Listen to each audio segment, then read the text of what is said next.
Muy buenos días, hermanos. Abran sus Biblias, por favor, en Apocalipsis 14, versículos 4 y 5. En esta mañana nos corresponde continuar con esta parte que es un interludio entre la segunda y la tercera serie de Apocalipsis para hablar sobre el cántico de los 144,000 y alguna descripción del carácter de estos seguidores del Señor, del Cordero, y cómo están tipificados allí ante el trono celestial. El texto de hoy dice: estos son los que no se contaminaron con mujeres, pues son vírgenes. Estos son los que siguen al Cordero por donde quiera que va. Estos fueron redimidos de entre los hombres como primicias para Dios y para el Cordero, y en sus bocas no fue hallada mentira, pues son sin mancha delante del trono de Dios. El pasaje de esta mañana es un pasaje bastante complicado por varias razones. Una de las razones es porque con frecuencia nosotros desviamos la atención del centro del cuadro o del centro de la revelación para irnos tras los detalles. Y cuando quitamos la vista del centro, del objetivo principal, de la médula espinal de la escritura, y nos vamos tras los detalles, inmediatamente nos desviamos, porque nos parecen los detalles muy novedosos, muy enriquecedores, pintorescos, pero lejos de la verdad. Y esa es una de las cosas que ha pasado con este pasaje, especialmente con estos textos que nos ocupan en esta mañana. Si ustedes notan, la descripción inicial o la fórmula inicial para comenzar a narrar los datos del versículo 4 y 5 comienzan con un pronombre demostrativo. Estos son.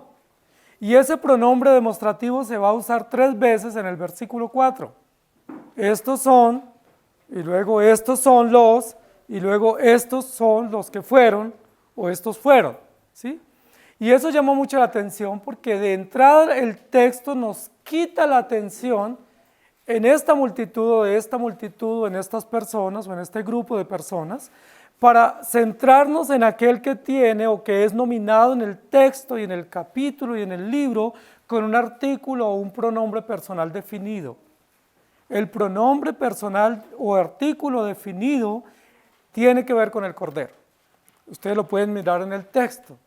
El Cordero se menciona 2 veces en el texto y aparece mencionado con pronombre personal y artículo personal definido, singular. Mientras que la multitud es mencionada o llamada con un pronombre indefinido y con un pronombre que tiene que ver con cosa o artículo. ¿Sí? Estos, pronombre demostrativo, pronombre que tiene que ver con algo un tanto impersonal, que tiene que ver con una multitud. Es decir, ¿quién tiene más la atención en el texto? ¿Aquel que está definido con un pronombre personal o aquel que está nominado o aquellos que están nominados con un pronombre demostrativo? Aquí tenemos que hacer un balance para nosotros no desviarnos no desviar la atención del centro de la revelación. Si ustedes miran en los versículos anteriores del capítulo 14, cuando habla de esta multitud, dice: y había una multitud. Sí, una multitud, no más. Sin embargo, dice: pero cantaban al Cordero. ¿Quién es el que está en el centro del trono? ¿Quién está mencionado con nombre propio y con artículo y pronombre personal, singular? El Cordero. Mientras tanto, la multitud dice: estos son. Para nosotros ese pronombre demostrativo sería un tanto despectivo, ¿cierto? No tan dignificante, no tan honroso, porque no dice ellos son, ¿sí? O nosotros somos, o vosotros sois, sino estos, o esos. Y si a una persona en nuestro idioma se le menciona con un pronombre demostrativo, de cosa o artículo, es despectivo, ¿sí? Nosotros no aceptaríamos que dijeran ese es o esos, porque nos parece un poco grosero, peyorativo, despectivo. Pero justamente el texto nos quiere mostrar eso. Y es interesante la forma como el texto está organizado para mostrar que la multitud no tiene ningún mérito y que de hecho en el trono celestial son vistos de forma despectiva, ¿sí? O nominativa, como una cosa, un artículo, una multitud, donde no hay una honra propia para ellos, sino que el centro de atención y el propósito de atención y el foco de atención está en el Cordero.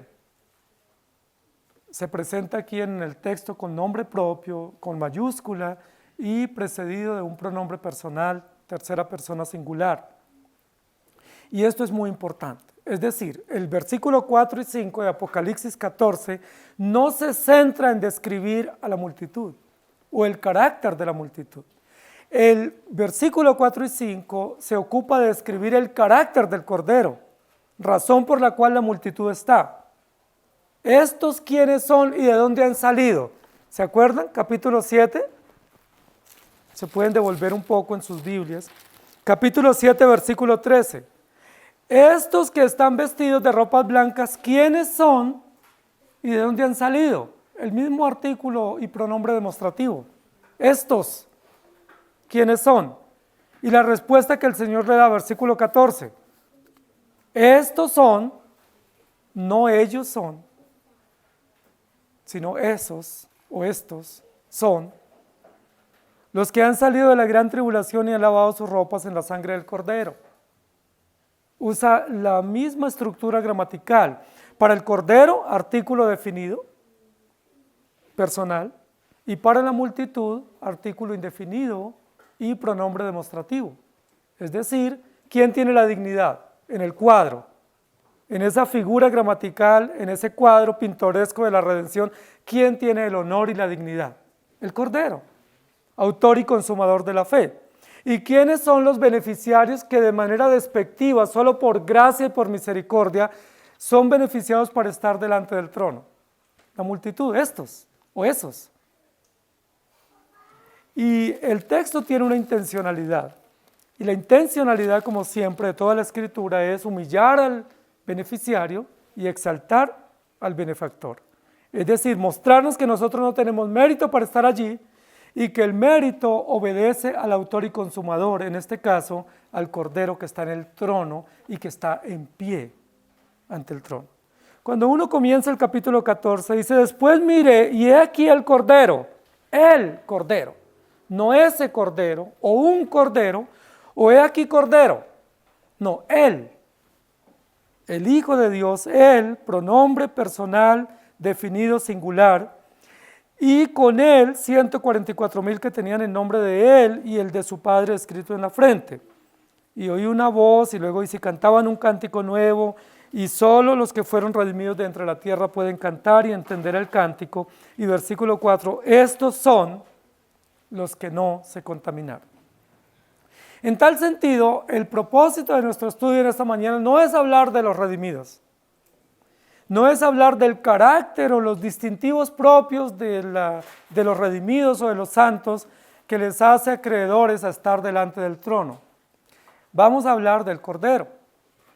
El versículo anterior dice, y cantaban un cántico nuevo al autor y consumador de la redención. Casi que el cántico pudiera ser no a nosotros, sino a ti o al Cordero. Y el versículo de hoy vamos a hablar que la razón por la cual estos o esos están allí ante el trono no es por su propio mérito u obediencia o por su propio sacrificio o martirio, sino ellos están aquí en razón del Cordero. Es decir, solo al Cordero sea la honra, la gloria y la exaltación. Hebreos capítulo 12, versículo 22 dice, sino que os habéis acercado al monte de Sión, a la ciudad del Dios vivo, Jerusalén la celestial, a la compañía de muchos millares de ángeles. Y en Apocalipsis 7, 3 y 4 dice, diciendo, no hagáis daño a la tierra, ni al mar, ni a los árboles, hasta que hayamos sellado en sus frentes a los siervos de nuestro Dios. Y oí el número de los sellados, 144,000 sellados de entre las tribus de los hijos de Israel. Y en Apocalipsis 17, 14 dice, pelearán contra el Cordero y el Cordero los vencerá, porque Él es Señor de señores y Rey de reyes, y los que estaban con Él son llamados y elegidos y fieles. Lo que nosotros vamos a estudiar en esta mañana tiene que ver con tres aspectos propios de la obra de la redención o de la obra del Cordero que hace o da sentido o razón para que esta gran multitud esté allí al lado del trono entonando esta canción. Una canción que ellos por sí mismos no eligieron, una canción que ellos no conocen por su propia cuenta, sino que les fue revelada como misterio de redención que se les fue revelada, que ellos antes no entendían, que antes no cantaban, pero que ahora cantan con inteligencia o con conocimiento. Es la canción de los redimidos. ¿Qué dice la canción de los redimidos? Capítulo 7 de Apocalipsis nos da el contenido de la canción de los redimidos. ¿Recuerdan? Dice, digno eres de tomar el libro porque tú fuiste inmolado y por tu voluntad nos redimiste y nos has perdonado y nos has constituido para ti reyes y sacerdotes. ¿Qué dice la canción de los redimidos? Capítulo 14 de Apocalipsis. Estos son, y vamos a desarrollar la parte que está en el medio, estos son los que fueron redimidos de entre los hombres como primicias para Dios y para el Cordero. ¿Quiénes son estos? ¿Sí?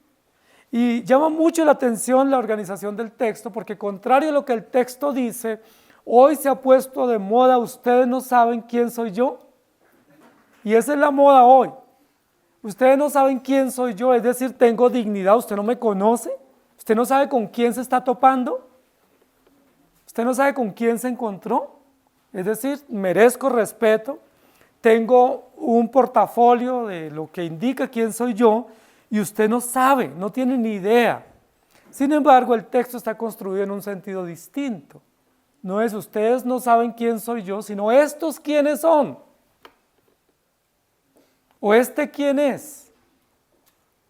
Y la descripción aquí, aunque el pronombre demostrativo es displicente, ¿sí? Porque demuestra cosa o objeto, la razón por la cual están aquí es gloriosa y dignificante. Es decir, la dignidad de ellos no recae en la nominación de ellos o en su artículo o en su pronombre, sino en quien hizo la obra para que ellos estén allá.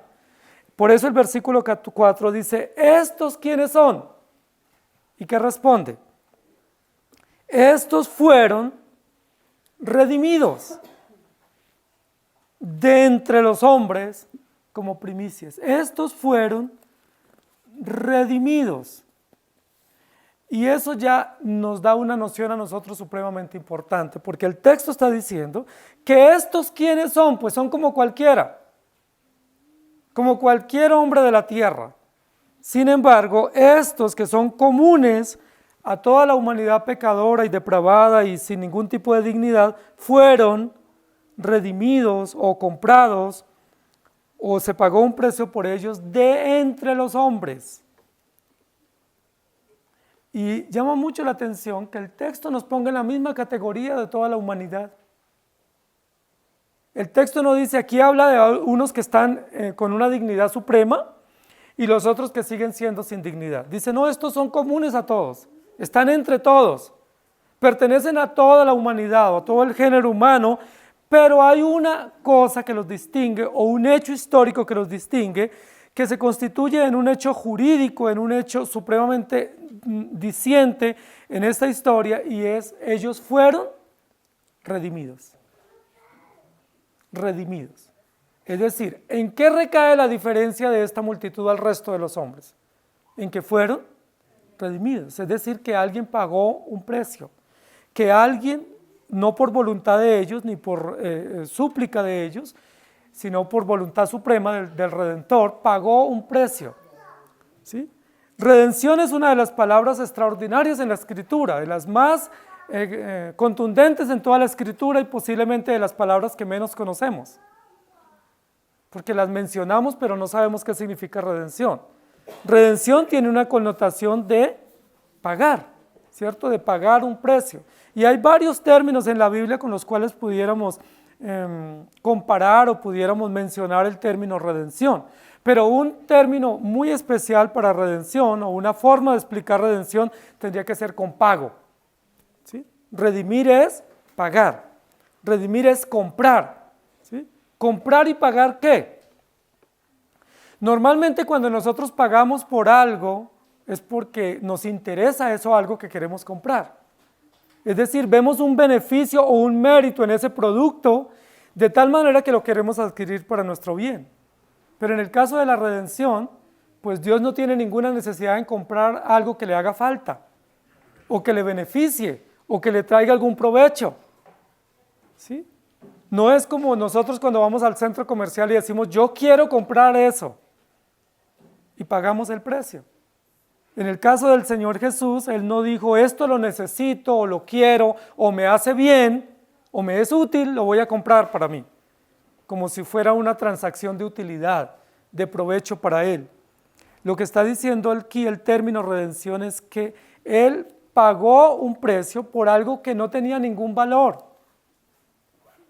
por algo que no tenía ningún mérito ni ningún precio en sí mismo, pero Él en una decisión soberana y graciosa tomó el lugar de aquellos que estaban bajo sentencia o que estaban condenados a causa de sus malas obras, condenados por la ley, y Él pagó el precio o asumió la deuda o la culpa de ellos y pagó. Es decir, tomó ese lugar y pagó el costo alto de la sentencia que venía sobre nosotros. En ese sentido, el término redención tiene que ver con pagar o cubrir una deuda. ¿Sí?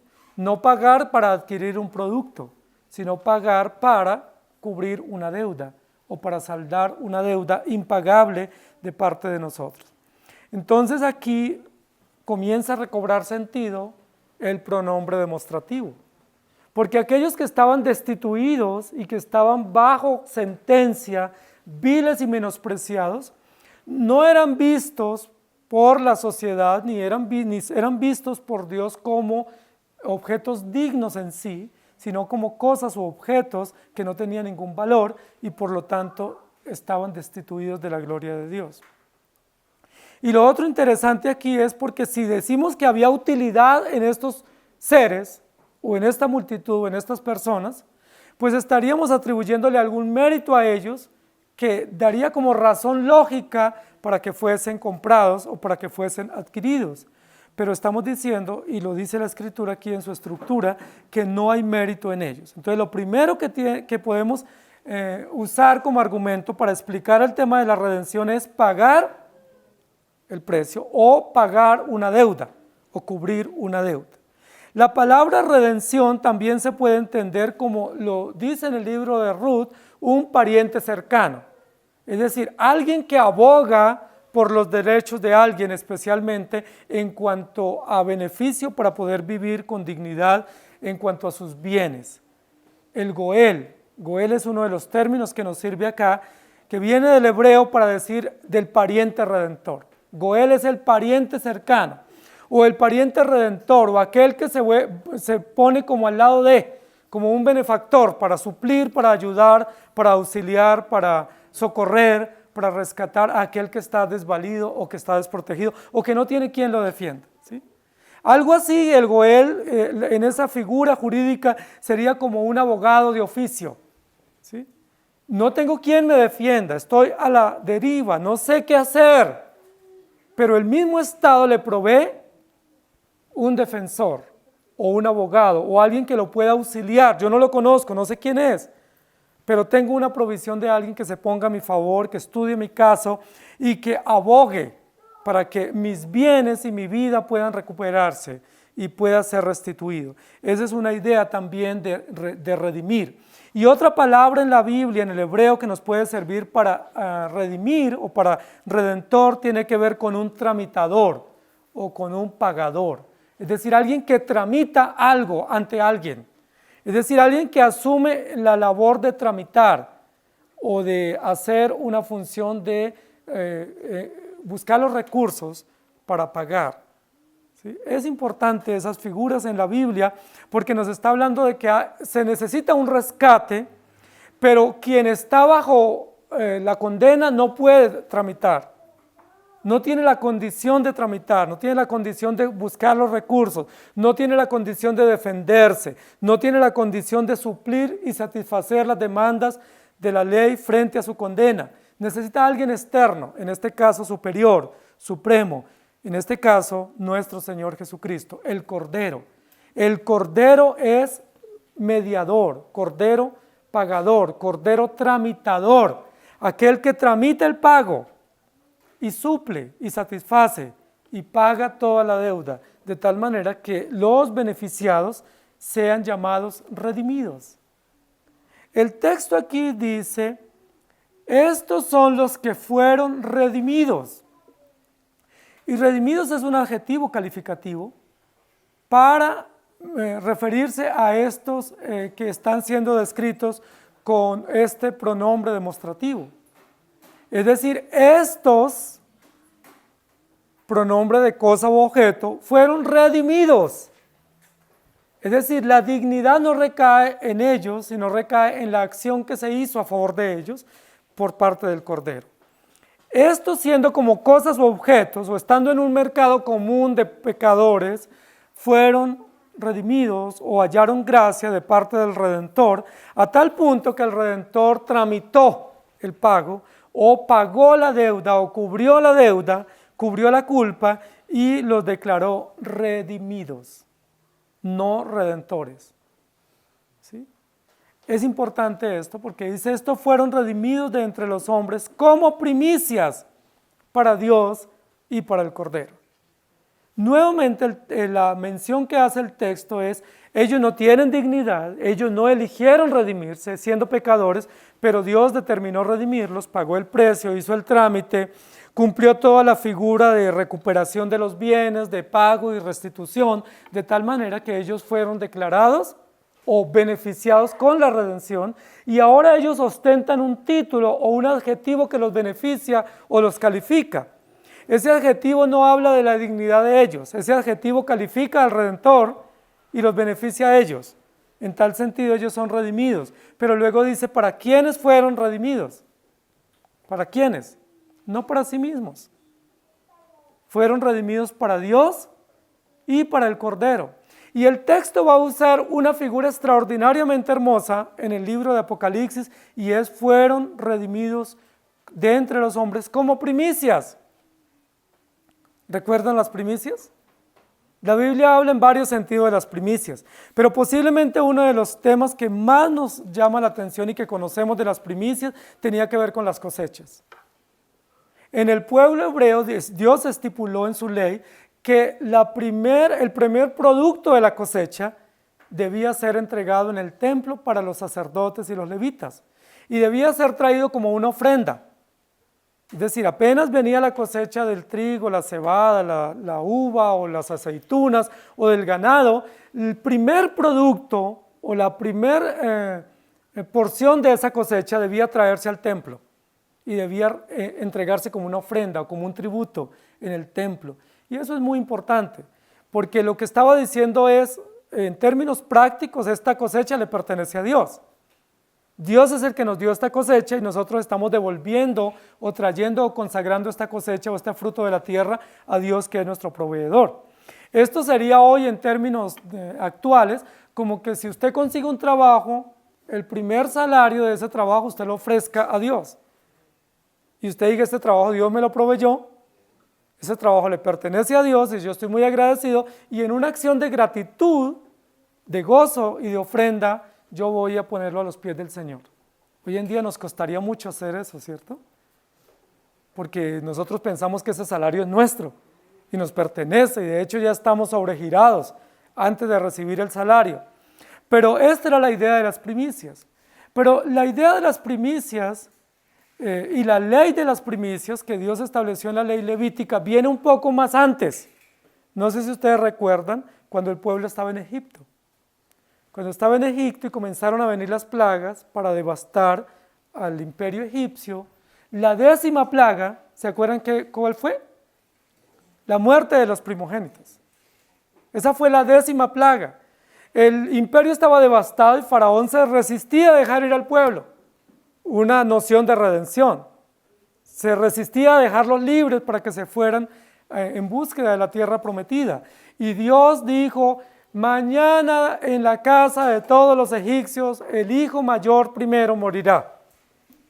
No habrá casa de un egipcio donde no haya dolor y lamento. En esa época las familias tenían no solo un hijo, sino muchos. Entonces todas las familias iban a sentir el dolor de la pérdida de su hijo primogénito.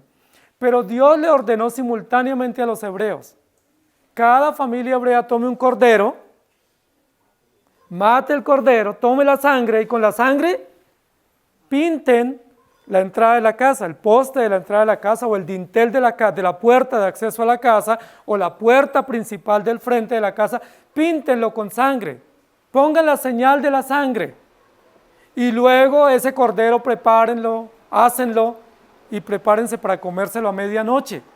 ¿Recuerdan? Eso se llamó posteriormente la fiesta de la Pascua. La Pascua se tenía que celebrar todos los años entre los hebreos y la Pascua recuerda a los hebreos que Dios los liberó de la esclavitud egipcia. Pero para ellos no morir y que no hubiera muerte de primogénitos, ellos tuvieron que matar un cordero y ponerlo en la puerta de su casa la sangre. Pero en todas las familias egipcias que no habían hecho eso, porque no era para ellos el mandato, ni entendían la visión y el simbolismo del cordero, en todos los hogares egipcios hubo dolor y llanto. ¿Ustedes se imaginan esa mañana en la casa de los egipcios? ¿Cómo fue el despertar de los egipcios? Fue lamentable, fue terrorífico, fue tétrico ese despertar, porque en la casa de esa familia había un muerto, su hijo mayor. Pero cuando le avisaban al vecino y le decían: imagínese que mi hijo amaneció muerto, ¿qué iba a decir el otro? En mi casa también, y el otro en la mía también, y qué casualidad, el hijo mayor en todas las casas. Fue una tragedia. Murió centenares de hijos varones en Egipto como un juicio de Dios por la maldad que ellos habían hecho contra Dios y contra su pueblo. Pero a partir de ahí Dios instituyó una ceremonia que la hizo oficial. Y esa ceremonia se llamó la consagración de los primogénitos. Todo hijo varón primero debe ser consagrado a Dios. Dios instituyó esa ceremonia. Y en Lucas capítulo 2 dice la Biblia que Jesús fue llevado al templo para ser consagrado como hijo varón primero de José y María, como hijo primogénito. Y eso fue una ceremonia extraordinariamente hermosa. Cuando Ana ora al Señor y dice: Señor, si me dieras siquiera un hijo, yo lo consagro a ti, nosotros decimos: qué mujer tan generosa, tan virtuosa. No, ella no fue muy generosa, ella tenía que cumplir lo que estaba estipulado en la ley. Si tenía solo uno, ese le pertenece a Dios. Si ella quería uno para ella, tenía que haber pedido dos por lo menos. Porque ese segundo y tercero y cuarto sí le pertenecía a ella, pero el primero era ofrenda dedicada al Señor. De ahí viene la primera noción en la Biblia de las primicias. Las primicias significa el hijo primero consagrado a Dios para que le sirva a Dios, y toda una confianza de que ese hijo primero, ese hijo varón primero, ¿a quién representa? Aquel que da la vida por nosotros. Cristo es las primicias. Cristo es el primogénito y fue consagrado como primogénito. Y ese primogénito es las primicias que vela por la salvación de su pueblo. Cuando dice el texto: fueron redimidos de entre los hombres como primicias para Dios y para el Cordero, nos está recordando los primogénitos. Y nos está recordando aquel que es la primicia o el primogénito de entre toda creación que va a redimir a su pueblo para sí mismo. ¿Me hago entender? La segunda noción del término o del concepto de primicias tenía que ver con cosechas. La cosecha tenía que traerse y era obligatorio, no era una opción. Todo aquel que tenía cosechas de trigo, de cebada, de vino, de ganado, tenía que traerla a Dios y ofrendarla como una gratitud. Y esa primicia no era una vez cada 7 años. Usted puede decir: ah, no, fácil, si me dan un trabajo yo doy la primicia, pero resulta que el trabajo me duró 20 años. No, era todos los años tenían que traer la primicia, porque era la primicia del año. Ahora, ¿qué significaba la primicia?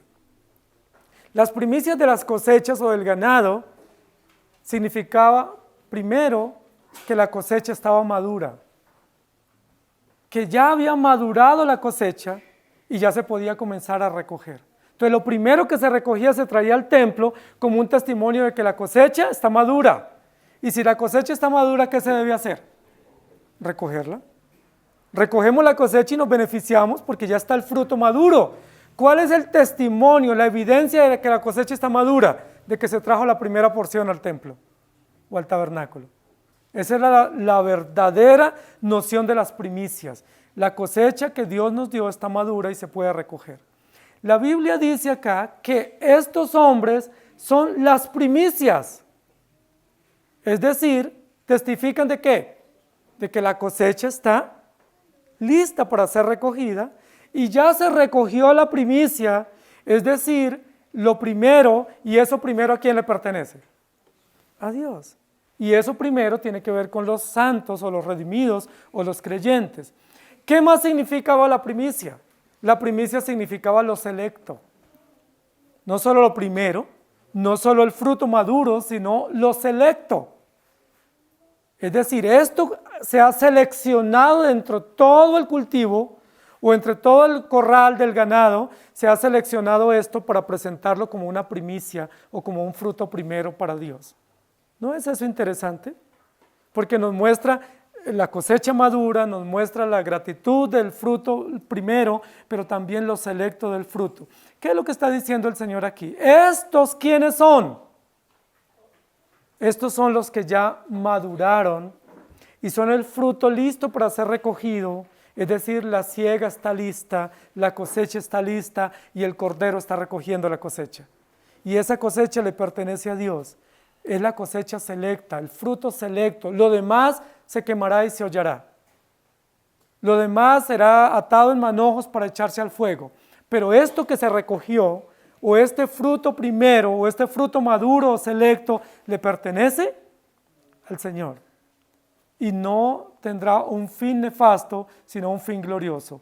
Estos fueron redimidos de entre los hombres como primicias para Dios y para el Cordero. La tercera noción de este concepto de primicias tiene que ver con la resurrección.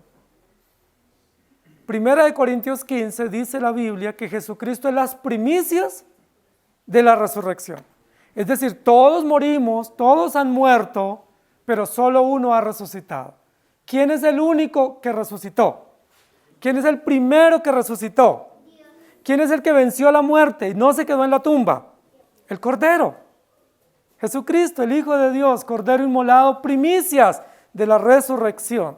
Cuando dice aquí, estos fueron redimidos, habla de un Cordero que murió, de un pago justo que se pagó, de entre los hombres como primicias. Alude o menciona o indica tangencialmente la resurrección de Jesucristo, las primicias de Jesucristo como resurrección o como Cordero resucitado, pero también indica que estos que han muerto también serán presentados victoriosos en la presencia del Cordero. La Biblia dice que los muertos en Cristo resucitarán como primicia. Miren lo interesante, los hijos primeros eran consagrados como testimonio de que Cristo es nuestro primogénito. La cosecha primera era ofrendada en el templo como testimonio de que la cosecha está puesta o está lista para entregarse y que quien recoge o quien pasa la hoz para la cosecha es Cristo y ese fruto primero le pertenece a Él. Y Jesucristo es las primicias de la resurrección y también indica que todos los creyentes o los redimidos seremos resucitados primero para estar con el Señor. Y los que resuciten después, aténganse a las consecuencias, porque no tienen un fin favorable, sino judicial contra ellos. Entonces, ¿quiénes son estos? Estos son aquellos que han sido redimidos. Es decir, que estando destituidos, el Cordero inmolado, o el Redentor, o Cristo, o Jesús el Redentor, pagó el precio por ellos y los salvó y los constituyó primeros, o primicias. Y la Biblia dice que no nos preocupemos por los primeros puestos en este mundo, porque aquellos que buscan los primeros puestos en este mundo reciben condenación. Pero aquellos que son desechados por el mundo vienen a ser primeros en el reino de los cielos. ¿Recuerdan? ¿Se acuerdan cómo trataban los fariseos y los saduceos a los pobres, a los esclavos, a los publicanos, a las mujeres prostituidas? Ni siquiera les daban sepultura. los tiraban a la basura, porque eran inmundos, eran malos, eran perversos, eran la escoria. ¿Y qué dice en esta construcción del texto? Para estos que son como la escoria, ¿cómo los ve Jesucristo a través de la obra de la redención? Estos que son la escoria del mundo, o lo vil y lo menospreciado, o aquellos que eran tirados a la basura como despreciables, como animales miserables, estos fueron redimidos, fueron entresacados de lo vil y lo menospreciado y fueron presentados como primicias para Dios y para el Cordero. Hágame el favor, tremendamente destituidos y aborrecibles por la ley de Dios y tratados como inferiores por el mundo, pero vistos a través de Cristo, el Cordero Redentor, como dignos. Estos fueron redimidos. Algo así como, no se metan con ellos, que ustedes no saben quiénes son ellos. Ellos fueron redimidos como primicias, como ofrenda, como tributo, como lo más selecto de la cosecha, como lo primero de la cosecha, como el primero que abre matriz, ofrendado y consagrado de entre los hombres para Dios y para el Cordero. El pronombre demostrativo no dignifica, pero la obra del Cordero dignifica. Fueron redimidos para el Cordero. Lo segundo que va a decir el texto tiene que ver con la primera parte del versículo, que intencionalmente la dejamos para este segundo momento. Y esta segunda parte dice, estos son los que no se contaminaron con mujeres, pues son vírgenes, estos son los que siguen al Cordero por donde quiera que va. Esta parte ha sido totalmente tergiversada por muchos, porque esta mención de no se contaminaron con mujeres, pues son vírgenes, ha sido usada para hablar de la soltería y para decir que el mejor estado del hombre ante Dios es la soltería. Es decir, que es mejor no casarse porque Dios ve mejor la soltería que el matrimonio o el estado de casado. Porque aquí dice, estos no se contaminaron con mujeres. Es decir, estos no se casaron, literalmente. ¿Sí? También esta mención ha sido usada para hablar del celibato.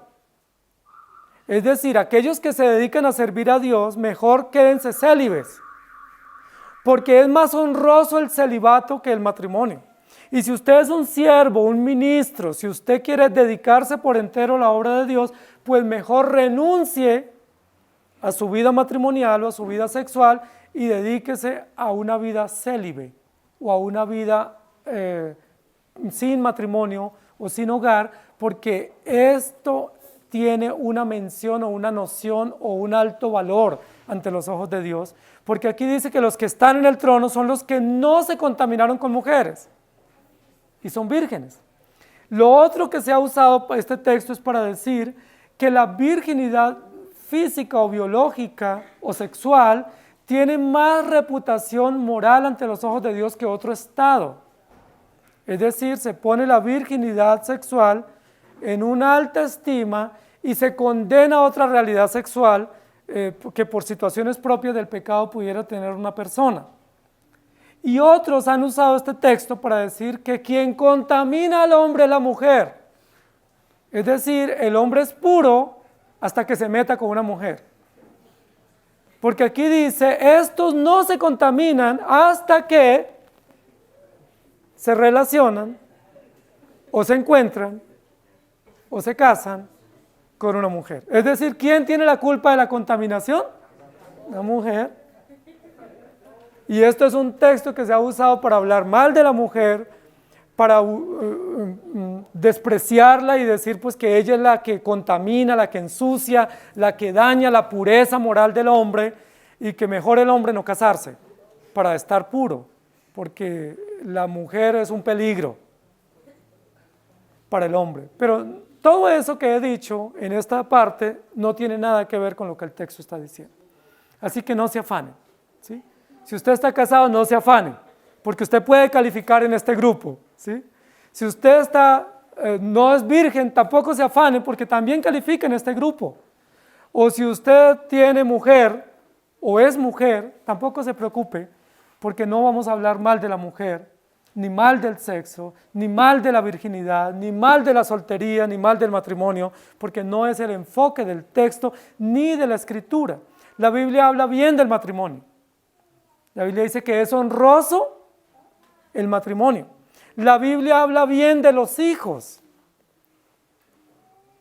Y cuando hay un parto se pierde la virginidad, cuando hay una relación se pierde la virginidad, y la Biblia habla bien de los hijos, habla bien del matrimonio, habla bien de la mujer, no habla mal de la mujer. La Biblia le da el lugar más dignificante que pueda darle alguien a la mujer, y es el Evangelio. El Evangelio dignifica, el Evangelio honra, el Evangelio da gloria y esperanza. Entonces, ¿qué significa esta mención? Cuando dice, estos son los que no se contaminaron con mujeres, pues son vírgenes. Pero si ustedes notan un poco, esta es la primera mención en la Biblia donde se habla de la virginidad de un hombre. Porque en Levítico y en Números y en otros lugares de la Escritura y en la parábola de las 10 vírgenes habla de la virginidad de las mujeres. O usa la figura femenina para hablar de virginidad. A los sacerdotes se les tenía por obligación escoger una mujer virgen. Y dice, y si alguien se casaba con una joven y en esa primera noche descubría que no era virgen, tenía que devolverla. Imagínense, porque no calificaba, pero pues si no calificaba antes, pues menos después de estar con él. Esta es la primera mención para dar a entender de hombres vírgenes, ¿cierto? Estos son hombres que no se contaminaron con mujeres y por lo tanto se mantienen vírgenes. Es la primera mención. Entonces, en primer lugar, no está hablando solo de hombres. Así que no se afanen. No está diciendo los hombres no se contaminaron con mujeres, es decir, los hombres son limpios, manténganse limpios, no se ensucien. Está hablando de una multitud.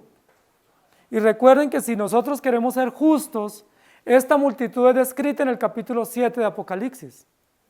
Y en el capítulo 7 dice que esta multitud pertenece a todas las tribus, los pueblos, las lenguas y las naciones. ¿Cierto? En primer lugar. En segundo lugar, la descripción de la multitud en el capítulo 7 de Apocalipsis nos habla de una multitud generacional. Es decir, constituida por hombres, mujeres, adultos y niños. Si está constituida por hombres y mujeres y por adultos y niños y jóvenes, claramente no está hablando de hombres literal ni mujeres literal, sino está hablando de todos los redimidos que no se contaminaron. Es decir, está usando metáforas, tanto la metáfora para hombres como la metáfora para mujeres, como la metáfora de la virginidad. Entonces, ¿a qué alude esta descripción? ¿Quiénes son estos? No son hombres. ¿Quiénes son estos? Creyentes. La iglesia, redimidos. ¿Y la iglesia quiénes la constituyen? Hombres, mujeres, niños, adultos, ancianos, mujeres en embarazo, jovencitos, de todas las etapas y edades y circunstancias y condiciones, el pueblo del Señor está constituido. Entonces, lo primero que tenemos que decir, ¿quiénes son estos? Creyentes, la iglesia, familias, hogares completos, donde hay de todas las edades y condiciones y hay hombres y mujeres en todas las circunstancias. ¿Y quiénes son las mujeres que están mencionadas aquí? ¿Cuáles son las mujeres? No son mujeres. ¿A quiénes alude mujeres? Recuerde que más adelante va a hablar de una mujer, aquí en el mismo capítulo, que no es una mujer por supuesto, pero va a usar el adjetivo de mujer o el sustantivo para hablar de una mujer que se va a llamar en Apocalipsis la Gran Babilonia. Es decir, esa mujer de Apocalipsis se llama Babilonia. Pero esa mujer también se va a llamar la ramera o la gran ramera, es decir, no es una mujer, es un sistema de inmoralidad, es toda una práctica de inmoralidad. Y cuando habla de la gran Babilonia, aquí en el capítulo 14, estoy intentando buscar el texto, versículo 8, ha caído Babilonia, y en otro lugar dice la gran Babilonia, o la mujer Babilonia, o esa Babilonia. No está describiendo una mujer, está describiendo un sistema pagano, un sistema político de perversión y un sistema religioso de inmoralidad. Por supuesto, el texto va a usar la metáfora de hombre y mujer para mostrar la relación pura y perfecta que Dios acepta. ¿Y cuál es la única relación pura que Dios acepta? La que es santa y la que es moralmente aceptada de acuerdo a la ley de Dios. Aquí hace una mención y pudiéramos hacer la aplicación entre una relación entre un hombre y una mujer, pero ¿cuál es la relación entre hombre y mujer aceptada? La que cumple la gloria de Dios, la que se estipula en los parámetros de la ley de Dios. Es la relación que se configura dentro del Evangelio para la gloria de Dios, para la procreación y que se conoce en la Escritura como el matrimonio o el estado honroso del matrimonio. Estos son los que no se contaminaron con mujeres. Entonces, si mujeres alude a sistemas paganos, ¿sí? A sistemas políticos perversos, a ideologías inmorales, a la gran ramera, a la gran Babilonia, a una adúltera, entonces alude a un sistema de maldad. Y si estos que no se contaminaron alude al pueblo de Dios, entonces ¿qué es lo que está diciendo? Este es el pueblo de Dios que no se contamina con las prácticas del mundo. Este es el pueblo de Dios que se mantiene sin adulterar la fe, acostándose con Babilonia, o mezclándose con Babilonia, o mezclándose con las prácticas inmorales paganas del mundo. Es decir, este es el pueblo de Dios separado, santo, que no traiciona su fe, que no traiciona el Evangelio, que no adultera la verdad para irse en pos de una ramera o de un sistema pagano y perverso representado en la Biblia con Babilonia o con inmoralidad, que pudiera ser claramente estas mujeres identificadas con las bestias. ¿Recuerdan las bestias? Bestia es un sustantivo femenino, ¿sí? Y describimos en el capítulo anterior dos bestias, una bestia política, judicial, militar y una bestia religiosa. Es decir, estos son los que no se contaminan con las bestias. ¿Sí me hago entender? Y por lo tanto son vírgenes, no en el sentido sexual, sino vírgenes en el sentido de pureza, de santidad y de estar separados aguardando ¿a quién? Al esposo. La parábola de las 10 vírgenes, ¿recuerdan? Las 10 vírgenes estaban con sus lámparas, 5 con sus lámparas encendidas, esperando que llegara el esposo. ¿Qué es lo que está diciendo? Estas son las primicias, lo primero de la cosecha, que están aguardando la resurrección y el encuentro con el Cordero, es decir, las bodas del Cordero, porque se mantienen vírgenes, sin contaminarse con las prácticas del mundo. No está hablando de jovencitos y jovencitas, no está hablando de niños pequeños, no está hablando de hombres y mujeres que no están casados, está hablando de todos los creyentes que están separados del mundo y esperando, aguardando la venida del Mesías. Es decir, usted y yo calificamos. ¿Quiénes son estos? Los creyentes de todos los tiempos, que por la infinita intervención del Cordero Redentor y de aquel que es el santificador de ellos, los ha guardado santos, los ha preservado santos sin contaminarse, no con mujeres, sino contaminarse con las prácticas paganas, inmorales de este mundo. Ellos no se han contaminado con esas prácticas perversas y por lo tanto son puros o son vírgenes, es decir, desposados para casarse con el único esposo que es Jesucristo, en la metáfora de que Cristo es la cabeza o el esposo y la iglesia es la novia o la esposa del Cordero. ¿Recuerdan que la Biblia habla de eso? ¿Estos quiénes son? Los creyentes, que habiendo sido redimidos o comprados por precio de sangre, han sido santificados por Él y preservados. ¿No es esto maravilloso, hermano? Aquí no está hablando mal del matrimonio, no está hablando mal de la soltería, no está hablando mal de la virginidad en términos sexuales, no está hablando mal del hogar, no está hablando mal de las mujeres. Lo que está diciendo es, todos los creyentes constituimos un pueblo aparte o una clase aparte, y esa clase aparte no se contamina con lo común del mundo. ¿Qué es lo común del mundo? La inmoralidad, la perversión, las relaciones ilícitas, la promiscuidad, todo lo que el mundo ofrece, eso es lo común del mundo. Pero ese pueblo se ha guardado y Dios lo ha preservado para sí. Y lo tercero que nos va a decir el texto, permítame leer antes unos textos de apoyo.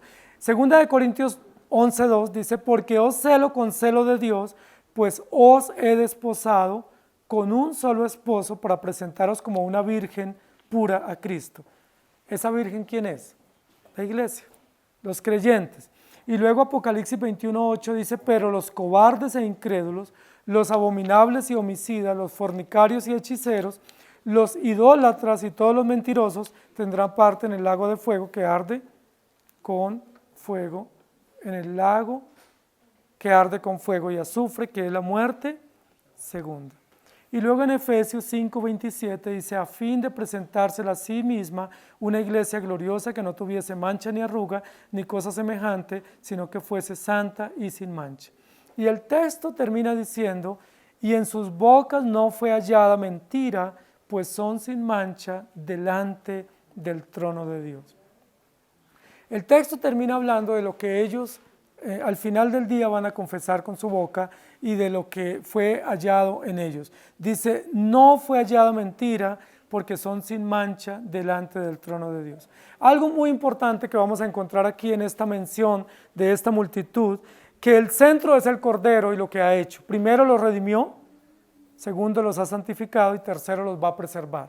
¿Y los va a preservar hasta qué día? Hasta que ellos sean presentados ante el trono de Dios. Hasta el momento en que ellos sean presentados como primicias de entre los hombres y sean puestos ante el trono de Dios a rendir cuentas. Y cuando ellos rindan cuentas, ¿cuál es la conclusión? No se halló en sus bocas mentira, ni mancha en sus ágapes, dice la Biblia. No se halló mentira. Esto es importante. En primer lugar, la Biblia está hablando de que nosotros proclamamos la verdad. Nosotros somos pueblo de la verdad. En tal sentido, nosotros creemos la verdad que viene de Dios, sin sombra de dudas, sin cuestionamiento. Nosotros creemos firmemente que la palabra de Dios es verdad, y por ser verdad es prueba irrefutable de que todo es cierto, verídico, y nosotros nos sometemos por entero a ella. Y lo que está diciendo, en las bocas de estos o de esos no fue hallada mentira. ¿Por qué no fue hallada mentira? Nosotros pudiéramos decir, porque ellos nunca dijeron una mentira. La Biblia dice que todos somos mentirosos. La Biblia dice que sea Dios veraz y todo hombre mentiroso. Y la Biblia dice que todos hemos dicho mentiras y decimos mentiras. Entonces, si decimos acá, es que acá están los que nunca han dicho una mentira, perdimos el año, estamos fuera. ¿Sí? Pero es que acá está diciendo, y en sus bocas no fue hallada mentira. Aquí no está diciendo que no dijeron mentira. Por supuesto, la mentira es un pecado y se tiene que condenar, y no estamos a favor de la mentira. Pero no estamos diciendo aquí que esta multitud que se presenta en el trono fue los que nunca dijeron una mentira. Porque claramente lo que dice es, y en sus bocas no fue hallada mentira. ¿Cuál es el centro del cuadro del capítulo 14? ¿Quién es el que está en el centro del cuadro y está en pie? El Cordero. ¿Quién fue el que nunca dijo una mentira y nunca hubo mancha en él? El Cordero. Y estos que le acompañan, que han sido preservados, hacen honor ¿a qué? Al Cordero y a la verdad del Cordero. Cuando la Biblia dice, y en sus bocas no fue hallada mentira, hay algo importante en el libro de Apocalipsis que va a ser una verdad constante en la Escritura, y es mostrarnos la boca o el habla como un medio de proclama o de testimonio o de ser testigo de la verdad. Es decir, estos que están aquí son testigos ¿de qué? De la verdad. Ellos cuando abren su boca, ellos atestiguan de la verdad del Evangelio. Es decir, ¿qué es lo que ellos proclaman? ¿Qué es lo que ellos predicen o predican? ¿Qué es lo que anuncia esta multitud? El Cordero, el mensaje del Evangelio. Y al ser proclamadores o testigos del Evangelio, pues por supuesto lo único que ellos pueden proclamar es la verdad. Porque en el mensaje de la iglesia, en el mensaje del Cordero no hay engaño. En el mensaje del Cordero solo hay verdad. ¿Y estos quiénes son? Pues estos son los que proclaman el mensaje del Cordero. Es decir, estos son los testigos verdaderos del Evangelio, testigos verdaderos del Cordero, que cuando abren su boca no hay mentira en ellos. Esto es una mención muy importante, porque hay muchos testigos que proclaman mentiras. Y hay muchos testigos que dan verdades y doctrinas que no se cumplen. Pero estos testigos, representados por esta gran multitud, al presentarse ante el trono, no fue hallada en ellos mentira. Es decir, ellos hicieron honor a la verdad, pero no a la verdad de ellos, sino a la verdad del Cordero y a la verdad del mensaje, y fueron fieles al mensaje. Ahora, cuando dice aquí en sus bocas no fue hallada mentira, hay una mención a ser testigos. Es decir, ellos no se quedaron callados. ¿Qué hicieron los creyentes? Abrieron su boca y proclamaron el mensaje, predicaron el mensaje. Y cuando un creyente predica el mensaje, primero tiene que decir verdad, si es hijo de Dios. Y si el testimonio es verdadero, se tiene que cumplir lo que él ha dicho. Pero segundo, cuando un testigo del Evangelio proclama la verdad de Cristo, ¿qué le espera? Martirio. Esa es la realidad natural de los testigos verdaderos. Los testigos verdaderos no se multiplican sin persecución. Los testigos verdaderos son perseguidos. ¿Por qué? Porque cuando ellos abren su boca y proclaman la verdad del Evangelio, las bestias los persiguen. ¿Y qué les hacen las bestias? Les causan martirio. Entonces, ¿qué es lo que está diciendo aquí el texto? ¿Quiénes son estos? Son aquellos que fueron redimidos por la sangre del Cordero. Son aquellos que fueron guardados de contaminación durante toda su vida, es decir, separados, santificados para vivir puros y sin mancha delante de Dios. Pero también fueron aquellos que proclamaron el Evangelio, de tal manera que se constituyeron mártires por causa del Evangelio. Fueron perseguidos, no tuvieron temor a abrir su boca. Y hay un claro ejemplo en el caso de los discípulos o los apóstoles después de la resurrección del Señor. Los emperadores y los militares del momento les dijeron, no hablen más, y les preservamos la vida. Por sentido común era mejor no hablar. ¿Sí? Por responsabilidad civil sería mejor no hablar porque tenían la vida a salvo y bajo un gran imperio que era el imperio romano. Pero ¿qué dijeron los discípulos? Es necesario obedecer a Dios antes que a los hombres, y puestos en pie abrieron su boca y con denuedo dijeron, ustedes mataron al Cristo. Y volvían y los arrastraban por la plaza pública y los maltrataban. Y volvían y les decían, 0 iban 2. Y los discípulos decían, necesitamos predicar el Evangelio. ¿Qué es lo que está diciendo acá el texto? ¿Qué es lo que esta multitud hizo durante su vida? ¿Se quedó callada? ¿Guardó el mensaje para sí? ¿Me da mucho miedo? ¿No me atrevo? ¿Qué hizo esta multitud vestida de ropas blancas del capítulo 7? Abrió su boca, proclamó el mensaje, aunque eso acarreó para ellos una consecuencia temporal y fue persecución, martirio en muchos de los casos, pero hay una mención al testimonio de ellos en el trono celestial, y esa mención es la que vale. Ese es el trofeo que vale, esa es la honra que vale, y es en sus bocas no fue hallada mentira. Muchos de nosotros pensamos que mentir es decir algo falso, pero ¿saben? Mentir es no decir la verdad también. Guardar silencio también es mentir. Cuando usted sabe la verdad y no la proclama, usted está mintiendo, porque usted está ocultando la verdad. Y ocultar es una forma de mentir. O decir medias verdades también es mentira y engaño. Es decir, usted y yo somos mentirosos, porque decimos mentiras, porque ocultamos la verdad y porque a veces la matizamos y decimos medias verdades para no decir las cosas como son.